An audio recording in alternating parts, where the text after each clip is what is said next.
નમસ્કાર. દિવસભરના તાજા સમાચારોમાં તમારું સ્વાગત છે. તમારી સાથે હું છું પિનલગીરી ગોસ્વામી. સમાચારો વિસ્તારથી જાણીએ એ પહેલા મહત્વના સમાચારો ઉપર એક નજર. નમસ્કાર મિત્રો. મહત્વની હેડલાઇન્સ ઉપર નજર નાખીએ તો મચ્છુ 2 ડેમના 33 દરવાજા બદલાશે. ત્યારે આગળ વાત થશે હેલ્થ એટીએમ મશીનના હાલ અત્યારે 2 હાલ થઈ ગયા છે. ત્યારે વાત થશે મ્યાનમારમાં ફરીથી ભૂકંપના આંચકા આવ્યા છે. આગળ વાત થશે નેશનલ હાઈવે અને એક્સપ્રેસ વે પર મુસાફરી થઈ છે મોંઘી.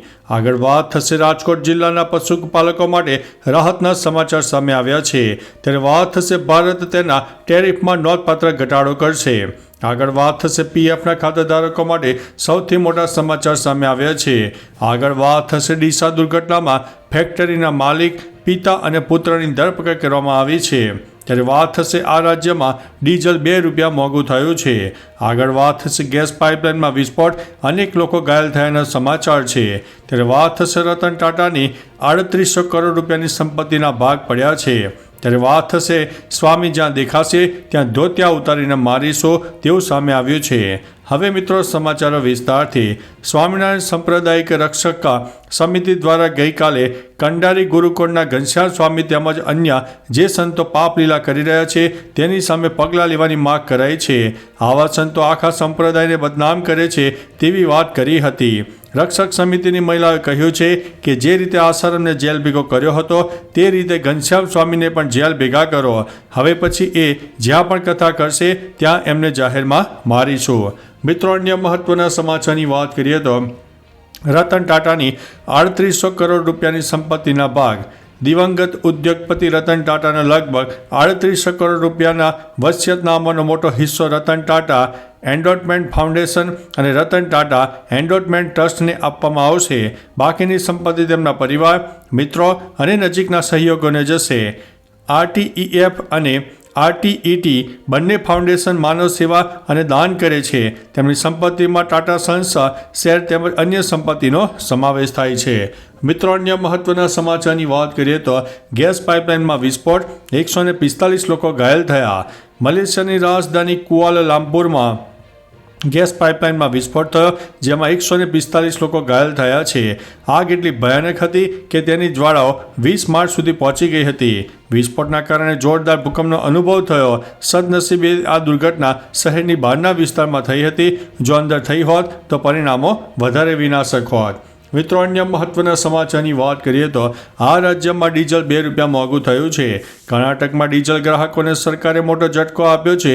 રાજ્યમાં વેચાણ વેરો 18.44% વધારીને 21.70 કરવામાં આવતા ડીઝલના ભાવમાં પ્રતિ લીટર ₹2નો વધારો થયો છે. 1 એપ્રિલ 2025થી અમલમાં આવનારા આ ફેરફારથી નવી કિંમત ₹91.02 પ્રતિ લીટર થઈ જશે. તમને જણાવી દઈએ કે રાજ્યમાં મિલકત વેરો પણ વધારવામાં આવ્યો હતો અને વીજળી અને દૂધના ભાવમાં પણ વધારો કરવામાં આવ્યો હતો. મિત્રો, અન્ય મહત્વના સમાચારની વાત કરીએ તો ડીસા દુર્ઘટનામાં ફેક્ટરી માલિક પિતા પુત્રની ધરપકડ. ઢુવા રોડ પર આવેલી દીપક ટ્રેડર્સ નામની ગેરકાયદેસર ફટાકડા ફેક્ટરીમાં ભીષણ વિસ્ફોટ થયો હતો જેમાં 21 મજૂરોના મૃત્યુ થયા છે. મૃતકોમાં એક જ પરિવારના 9 લોકોનો સમાવેશ થાય છે. પોલીસે રાત્રે આરોપીને ફેક્ટરીના માલિકા પિતા પુત્ર ખૂબચંદ મોહનાની અને દીપક મોહનાનીની LCB દ્વારા ધરપકડ કરવામાં આવી છે. ખૂબચંદના ભાઈ જગદીશ મોહનાની પણ અટકાયત કરવામાં આવી છે. મિત્રો, અન્ય મહત્વના સમાચારની વાત કરીએ તો પીએફના ખાતાધારકો માટે સૌથી મોટી ખુશખબર. કર્મચારી ભવિષ્ય નિધિ સંગઠને દેશના 7.5 કરોડ સભ્યોની મોટી રાહત આપી છે.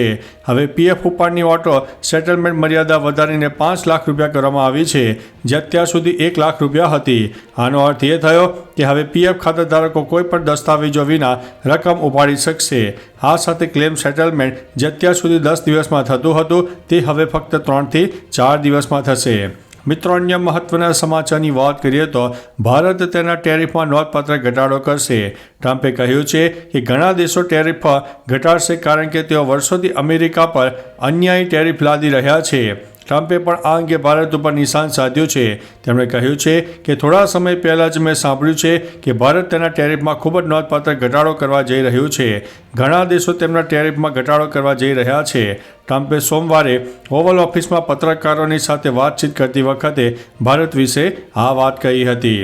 મિત્રો અન્ય મહત્વના સમાચારની વાત કરીએ તો રાજકોટ જિલ્લાના પશુપાલકો માટે રાહતના સમાચાર. રાજકોટ જિલ્લાના પશુપાલકો માટે રાહતના સમાચાર છે, કારણ કે રાજકોટ જિલ્લા દૂધ ઉત્પાદક સંઘ દ્વારા દૂધના ભાવમાં પ્રતિ કિલો ફેટ 10 રૂપિયાનો વધારો કરવામાં આવ્યો છે. આ પહેલાં પશુપાલકોને 780 રૂપિયા ચૂકવવામાં આવતા હતા. હવે પ્રતિ કિલો ફેટે 790 રૂપિયા ચૂકવવામાં આવશે. આ નિર્ણય બાદ રાજકોટ જિલ્લાના 50,000 જેટલા દૂધ ઉત્પાદકોને ફાયદો થશે. મિત્રો અન્ય મહત્વના સમાચારની વાત કરીએ તો નેશનલ હાઈવે અને એક્સપ્રેસ વે પર મુસાફરી થઈ છે મોંઘી. જો તમે એક્સપ્રેસ વે નેશનલ હાઈવે પર દરરોજ મુસાફરી કરો છો તો આ સમાચાર તમારા માટે છે. નેશનલ હાઈવે ઓથોરિટી ઓફ ઇન્ડિયાએ દેશભરના ઘણા ટોલ પ્લાઝા પર ટોલ ટેક્સ વધારવાનો નિર્ણય કર્યો છે. ગુજરાતમાં એક્સપ્રેસ વે અને નેશનલ હાઈવે પર મુસાફરી મોંઘી થઈ છે. ટોલ પ્લાઝા પર મુસાફરી કરતા લોકોએ વધુ ટેક્સ ચૂકવવા તૈયાર રહેવું પડશે. ટોલ પ્લાઝા પરના ટેક્સમાં 5 થી 40 રૂપિયા સુધીનો વધારો કરાયો છે. મિત્રો અન્ય મહત્વના સમાચારની વાત કરીએ તો મ્યાનમારમાં ફરીથી ભૂકંપના આંચકા. ભૂકંપની તીવ્રતા રિક્ટર સ્કેલ ઉપર 4.5ની માપવામાં આવી હતી. હાલમાં કોઈ જાનમાલના નુકસાનીના સમાચાર નથી. તમને જણાવી દઈએ કે આ પહેલાં 28 માર્ચે મ્યાનમારમાં 7.7ની તીવ્રતાનો વિનાશક ભૂકંપ આવ્યો હતો, જેમાં અત્યાર સુધીમાં 27 લોકોએ જીવ ગુમાવ્યા છે. ફરી એકવાર ભૂકંપના કારણે લોકોમાં ભારે ગભરાહટ ફેલાઈ ગયો છે. મિત્રો અન્ય મહત્વના સમાચારની વાત કરીએ તો હેલ્થ એટીએમ મશીનના હાલ બેહાલ થઈ ગયા છે.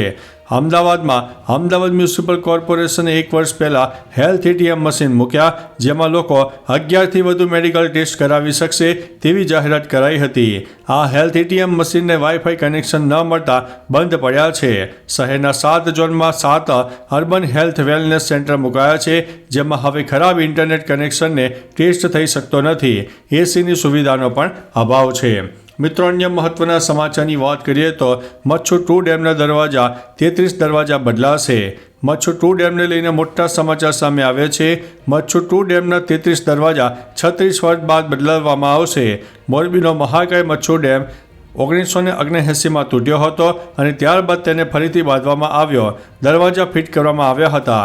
ડેમના દરવાજાનું આયુષ્ય પૂરું થઈ ગયું હોવાને કારણે દરવાજા બદલવામાં આવશે. ગત વર્ષે આ ડેમના 38 પૈકીના 5 દરવાજાને બદલવામાં આવ્યા હતા. ડેમને 2 એપ્રિલથી ખાલી કરવામાં આવશે. તો ચાલો મિત્રો, ફરીથી દેશ અને દુનિયાના સુપરફાસ્ટ સમાચાર લઈને મળતા રહીશો. ત્યાં સુધી અમને રજા આપશો. નમસ્તે.